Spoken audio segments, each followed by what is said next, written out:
আজ আমরা কুরুক্ষেত্র দর্শনে যাব। অনেকে হয়তো ধারণা হতে পারে কুরুক্ষেত্রের নাম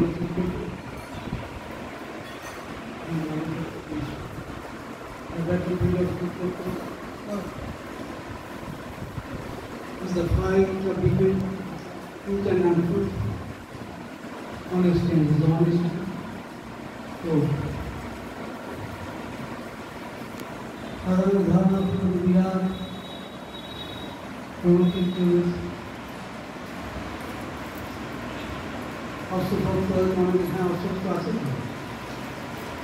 অস্ত্রপত্র আছে, যুদ্ধ আপনারা কি করতে চান অস্ত্র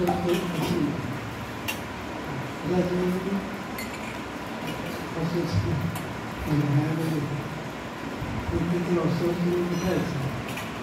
ওই মিউজিয়ামে আছে। মিউজিয়ামে 400 বলবে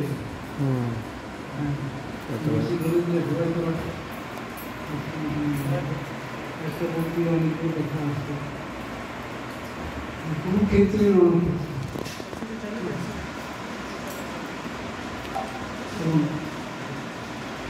আমাদের সমস্ত ইন্দ্রিয়গুলো দমিত হবে।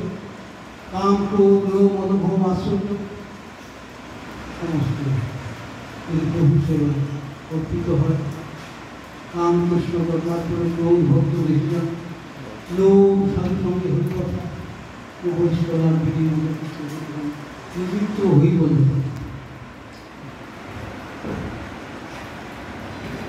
আমরা নিযুক্ত তখনই হতে পারবো যদি মনে প্রাণে এই সংকল্প আমরা করি আমরা হরিবিমুখে সংকল্প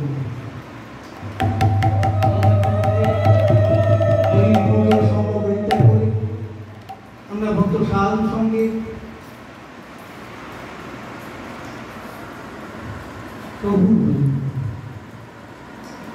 प्रभु जी का सहारा, प्रभु जी का दर्शन,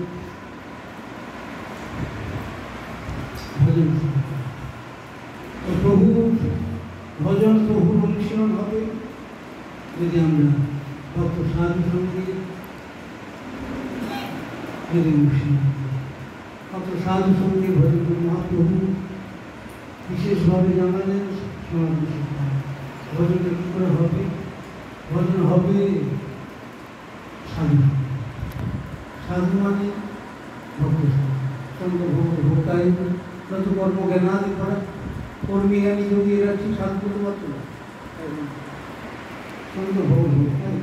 ভগবত ভক্তই কিন্তু সাধু যত কর্ম জ্ঞানাদি করা। এই জন্য শ্রীমদ্ ভাগবত একাদশ স্কন্ধে ভগবান শ্রীকৃষ্ণ উদ্ধবকে উদ্দেশ্যে বলছেন তত দুঃসঙ্গ উচ্ছিত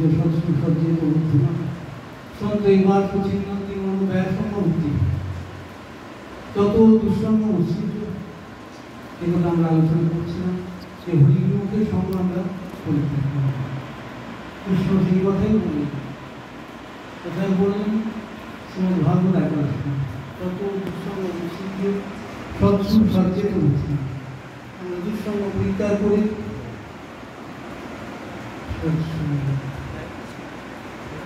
সজ্জিত বুদ্ধি বুদ্ধিমান ব্যক্তি কি করবে? সাধু সঙ্গে, সাধু সঙ্গে কি ফায়দা, কি লাভ আছে? না সন্ত এবার তো চিহ্নন্তি মনোবাসনা, মনের দুর্বাসনা বিরুদ্ধাশক্তি সব চিহ্নন্তি শাস্ত্র বাক্য হস্তের দ্বারা সব সেবন করবে।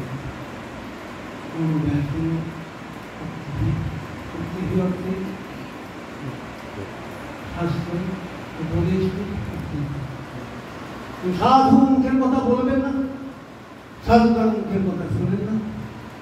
সাধু শাস্ত্র তার জীবনটা হচ্ছে লিভিং সোর্স, তার অনুভূতি সাধু।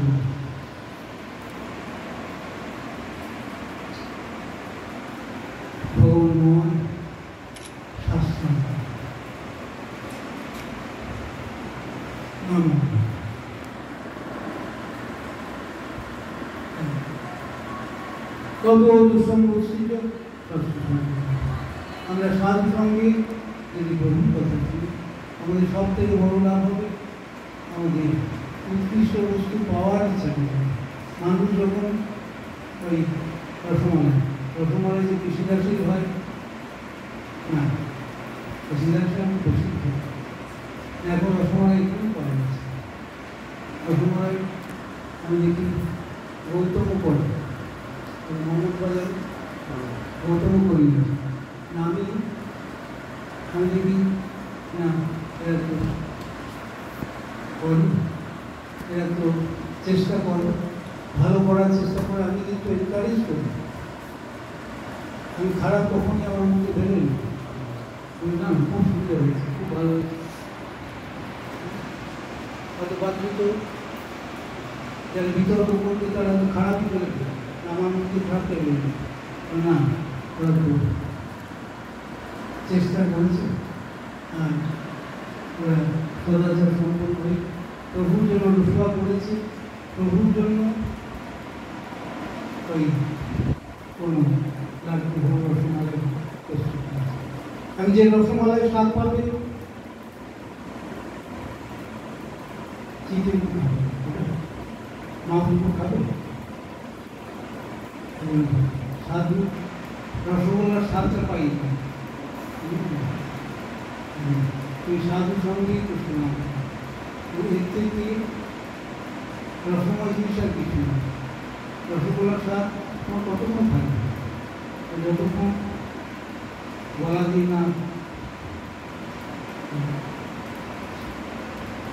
গলা ধোকার পেটে যতক্ষণ না যাচ্ছে গলা পর্যন্ত টেস্টি, সুগার খেয়ে ফেলে, তোমাদের টেস্টি তো কতক্ষণ ঠিক আছে না, গলা পর্যন্ত। তারপরে তার ধারণ যেটা খাওয়া নিষিদ্ধ, যার যেটা সহ্য হবে তখনই, এবং ঠাকুরের ভোগ পাওয়ার কথা সামনে গ্রহণ করতে, মাঝে মাঝে হঠাৎ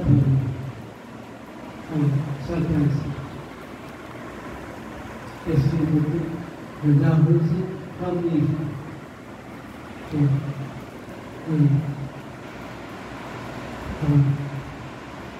সব কিছু হয়তো দিয়েছি উপস্থিত করা। এখন একটা আন্দোলনী রসটা হয়তো দেখি একটা তো ওই শিখি একটা আনাজ একটা আলু ভেঙে ভোগের উপযোগী হয়েছে, এতেই খুশি। সাধুগুরু বহু ভোগ হয়েছে, প্রভু সেগুলো বলি সেখানে যে পঞ্চব্যঞ্জন করতে হবে তা না, যেটা আমরা করবো সেটা যেন ভোগেও করব। আমরা যদি একবার রসগোল্লা করছি, পাক করছি, ভীষণ আনন্দ দিই, শ্রীমতী কিশোরী যে আনন্দ দিই, যদি আমরা ভোগ দিই, কিশোরী যে বিবাদে অন্তত দুর্গাসন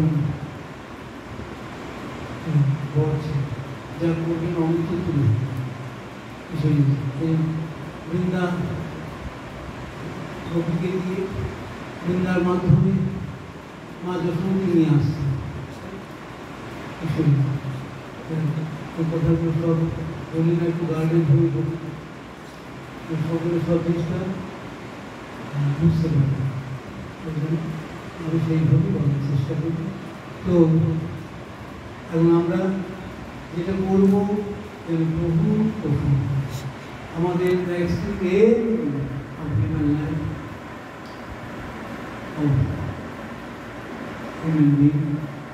স্যাটিসফ্যাকশন অফ প্রভু স্যাটিসফ্যাকশন হচ্ছে, প্রভুর সুবিধান হচ্ছে মহাপ্রভুর ভোগ। সব থেকে বড় সেবা নাম দাসন তো হরে গেল নাম শ্রী বলে দাসন পদ্মপুরাণ বলে জীবের মতো ভগবান শ্রী হলে কদাপি অন্য কারো দাস না। সেবা কে করবে? সাধু চিৎকার করে গলা ফাটানো সবার সেবা করতে পারবে না। কে সেবা করবে? সেবক। সেবকই সেবা করে। এই জন্য আমাদের প্রথম শিক্ষা হল আমাদের সেবা ধর্মে প্রতিষ্ঠিত হতে হবে। আমার প্রভু বলেন কিন্তু গোপী ভর্তি কমলে দাসন দাসন দাসন গোপীনাথ কৃষ্ণের পদ কমলে দাসন, এটি আমাদের বলতে অনেক ভালো। আবার দাসগিরি আবার চাকরি না, দাসভাবে আনন্দিত পাচ্ছি। এখানকার প্রভু বৃত্তের সম্পর্ক নয়।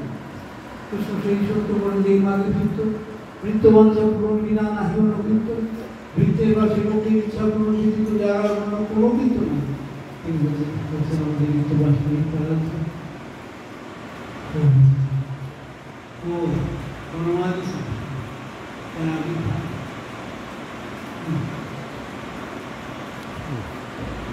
কৃষ্ণ। আমার প্রভু জন্মযাপন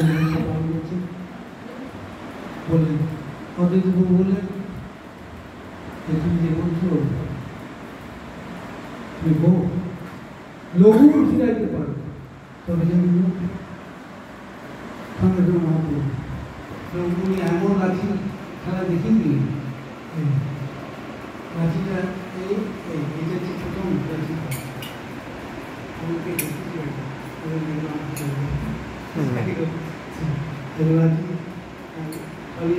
আছে ওই তীরন্দাজি তীর ছড়ে যদি ভাগ যদি ওই লাঠিওয়ালা যদি লাঠি খেলতে পারি ফেলে হইতে এটা ঘি মারলে ফেলে হচ্ছে ঠিকভাবে যদি লাঠি। তো কতজন বললেন তুমি গৌ বলছো লঘু ফিরাইতে পারো, তবে যেন সঙ্গে লঘু লাঠি এমন ফেলে দিয়ে অভাব উপরে ছুড়ে দিয়ে ধরছে। এবং কৃষ্ণই গৌরাঙ্গীতে প্রবৃত শিক্ষা দিলেন এই হলো আমরা যদি তোমার যদি এরকম হয় তাহলে তুমিও নিত্য মঙ্গলের অধিকারী হবে। বললেন হরিনাম সাধু সঙ্গে কৃষ্ণ আমি মাত্র চাই, সংসার জীবিতে আর সঙ্গে আমরা মহাপ্রভু নাম গ্রহণে আমাদের হবে। হরে কৃষ্ণ হরে কৃষ্ণ কৃষ্ণ কৃষ্ণ হরে রাম রাম রাম হরে হরে কৃষ্ণ হরে কৃষ্ণ কৃষ্ণ কৃষ্ণ হরে হরে হরে রাম রাম রাম হরে হরে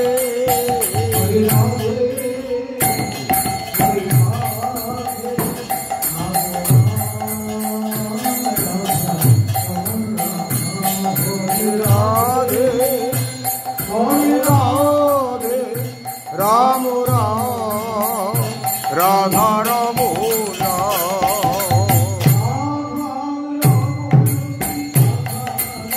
হরি বল।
রাধা ভাবে বিভাবিত আমি তো মহাপ্রভু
রাধে